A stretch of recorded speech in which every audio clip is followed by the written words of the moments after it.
본 영상은 교육 목적이며 투자 조언이 아닙니다. 투자에는 원금 손실 가능성이 있습니다. 과거 수익률은 미래 수익률을 보장하지 않습니다. 오늘은 AI 반도체 ETF 몰빵 전략을 롱폼으로 제대로 해부합니다. 단순히 된다 안 된다가 아니라 어떤 구조로 접근하면 살아남는지, 그리고 어떤 실수가 계좌를 망가뜨리는지 데이터와 사례, 심리, 실행 규칙까지 한 번에 정리합니다. 핵심 문장 하나. 몰빵은 수익률 게임이 아니라 생존 게임이다. AI는 계산 공장입니다. 학습은 대규모 연산을 몰아치고 추론은 24시간 계속됩니다. 사용자가 늘면 추론이 늘고 데이터 센터 증설이 늘고 전력과 냉각과 네트워크가 함께 업그레이드 됩니다. 결국 돈의 흐름은 칩과 인프라로 들어갑니다. 그리고 AI는 단순히 칩 개수가 아니라 칩 품질을 요구합니다. 전력 효율, 메모리 대역폭, 인터커넥트가 중요해지고 공급이 제한될수록 가격 결정력이 생길 수 있습니다. 반도체는 설계, 제조, 장비, 소재, 패키징, 테스트가 길게 연결된 산업입니다. AI 시대에는 패키징과 메모리의 중요도가 올라갑니다. 칩을 여러 개 묶어 하나처럼 쓰는 구조가 늘고 고대역폭 메모리 연결이 성능을 좌우하기 때문입니다. 이 생태계는 병목이 생기면 전체가 흔들릴 수 있어 섹터가 동시 상승과 동시 급락을 반복합니다. 호황이 오면 공급 부족, 기업은 캐펙스 확대, 시간이 지나 공급 증가, 캐펙스, 즉 자본적 지출은 기업의 설비 투자 비용입니다. 공장, 장비, 시설 확충에 쓰이는 장기 투자로 오펙스, 운영비와 구분됩니다. 그 순간 수요가 둔화되면 재고 증가, 가격 하락, 마진 악화, 주가 급락. 키워드는 재고, 캐펙스, 가격. AI 테마가 있어도 사이클은 사라지지 않고 투자자는 그 사이클을 버티는가가 승부입니다. SOXX, SMH 같은 반도체 ETF는 섹터를 묶어 투자하는 도구입니다. 하지만 ETF마다 추종 지수, 편입 규칙, 상위 집중도, 장비 설계 비중, 지역 노출이 달라 성격이 달라집니다. 따라서 어차피 반도체라고 생각하면 하락장에서 왜 크게 흔들리는지 이해를 못합니다. 일부 성과 페이지에서는 SOXX와 SMH의 10년 연평균 수익률이 30%대 초반으로 표시되기도 합니다. 하지만 계산 방식이 다르고 특정 강세 구간이 평균을 크게 끌어올릴 수 있습니다. 연평균은 매년 동일한 수익률이 아니라 급등과 급락을 포함한 평균입니다. 평균 수익률이 아니라 최대 낙폭과 행동이 결과를 결정합니다. 50%는 회복에 플러스 100%가 필요합니다. 그 시간이 길어질수록 투자자는 흔들립니다. 내가 틀렸나, AI 끝난 건가 라는 감정이 바닥 매도를 유발합니다. 몰빵은 멘탈 테스트이며 멘탈을 지키는 건 규칙입니다. 준몰빵, 현금 옵션, 리밸런싱. 준몰빵은 공격성을 살리면서도 완전 붕괴를 막습니다. 현금은 폭락장 추가 매수 옵션을 줘 공포를 줄입니다. 리밸런싱은 최고 수익률이 아니라 파산 확률을 낮추는 기술입니다. 변동성 섹터에서 타이밍을 맞추기 어렵기 때문에 월 적립식이 평균 단가와 규칙을 줍니다. 다만 규칙 없이 중간에 멈추거나 비중 과열을 방치하면 효과가 약해집니다. 분기점검, 연 1회, 리밸런싱, 폭락장 현금 분할 투입 같은 규칙이 필요합니다. 상승장이 길어지면 사람은 이제부터는 다르다라고 생각합니다.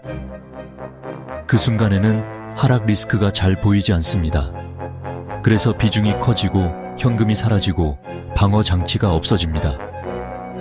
그리고 하락이 오면 충격은 배로 커집니다. 금리가 오르면 할인율이 올라가고 미래 이익의 현재 가치가 낮아집니다. 그래서 성장 섹터는 금리 환경에 민감합니다. AI 테마가 장기적으로 유효해도 금리 급등 같은 환경에서는 큰 조정이 나올 수 있습니다. 이 조정은 산업이 끝나서가 아니라 가격이 앞서갔기 때문일 수 있습니다. 질문. 진짜로 100% 몰빵하면 안 되나요? 답변. 가능은 하지만 대부분이 못 버틸 낙폭이 옵니다. 그래서 100%는 분석보다 성향의 문제입니다. 질문. 준 몰빵 비중은 어느 정도가 현실적이에요? 답변. 일반적으로 40에서 70% 사이에서 현금 흐름과 멘탈을 고려해 결정합니다. 질문. 현금은 왜 남겨요? 답변. 폭락장에 추가 매수 옵션을 주고 공포를 줄여서 바닥 매도를 피하게 합니다. 질문. 리밸런싱은 언제 하나요? 답변. 분기 점검, 연 1회 리밸런싱이 현실적입니다. 목표 비중에서 5% 이상 벗어나면 조정합니다. 질문. 반도체 ETF의 큰 리스크는 뭐예요? 답변. 경기 둔화, 금리 급등, 재고 증가, 공급 과잉, 지정학 규제 리스크입니다. 질문. 월 적립식은 왜 중요해요? 답변. 타이밍 욕심을 줄이고 평균 단가를 만들며 감정 개입을 줄입니다.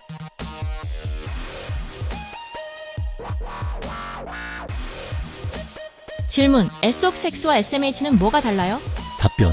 지수 규칙, 상위 비중, 장비 비중 등이 달라 변동성과 성과가 달라질 수 있습니다. 질문. 하락장에서 어떻게 버텨요? 답변. 규칙으로 버팁니다. 현금 옵션, 분할 매수, 비중 관리, 점검 주기 고정. 질문. 폭락이 오면 무조건 사야 하나요? 답변. 무조건이 아니라 규칙입니다.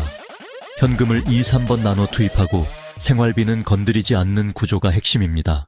하락장은 숫자의 문제가 아니라 심리의 문제입니다. 하락이 길어지면 사람은 끝이라고 느낍니다. 하지만 시장은 끝보다 전환을 반복합니다. 전환의 순간은 대개 뉴스가 최악일 때 찾아옵니다. 연평균 수익률은 매년 동일하지 않습니다. 어떤 해는 크게 오르고 어떤 해는 크게 빠집니다. 평균만 보고 들어가면 큰 하락을 예상하지 못합니다. 예상하지 못한 하락은 투자자의 규칙을 깨고 감정 매매를 유발합니다. 현금이 있으면 폭락을 기회로 볼 확률이 올라갑니다. 현금이 없으면 폭락을 위기로만 봅니다. 같은 하락이 와도 결과가 갈리는 이유는 시장이 아니라 준비의 차이입니다. AI는 구조적 성장일 수 있지만 기대가 현실을 너무 앞서가면 조정이 옵니다. 기업들의 데이터 센터 투자 발표, 캐펙스 가이던스, 수주 흐름은 현실 신호입니다. 주가가 기대를 너무 빨리 반영하면 좋은 뉴스에도 주가가 못 오르는 구간이 나올 수 있습니다. 투자에는 원금 손실 가능성이 있으며 과거 수익률은 미래 수익률을 보장하지 않습니다. 리밸런싱은 더 오를 수 있는데 왜 팔아가 아니라 너무 커진 위험을 줄이는 것입니다. 장기 성과는 최고 수익률보다 탈락하지 않는 확률에서 결정됩니다.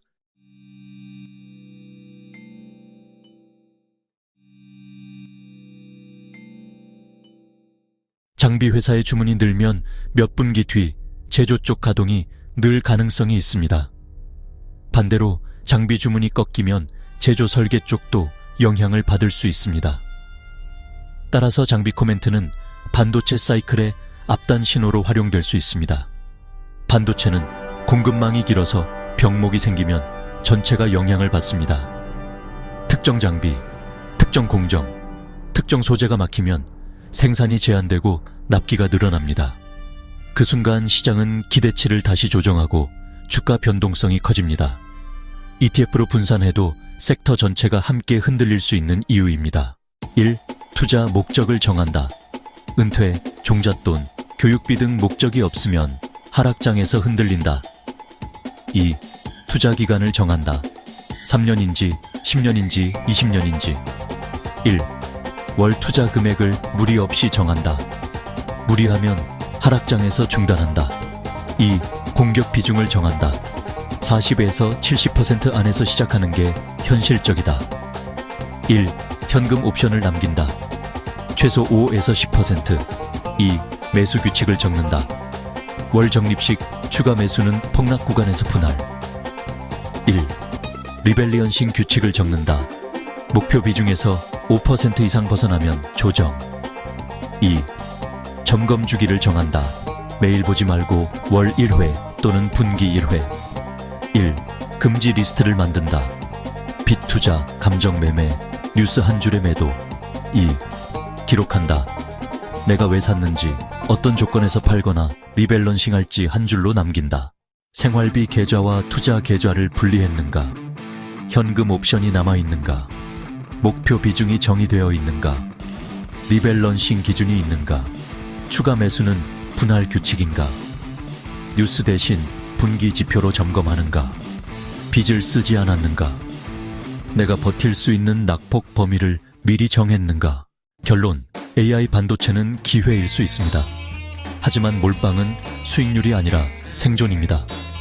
그래서 100% 몰빵 대신 준 몰빵, 현금 옵션과 리밸런싱으로 파산 확률을 낮추고 월 적립식으로 감정 개입을 줄이세요. 핀플루언스 60초로 배우는 세련된 경제학, 구독하고 앞서가세요. 다음 영상에서 SOX X vs SMH 비교와 하락 신호편으로 이어가겠습니다.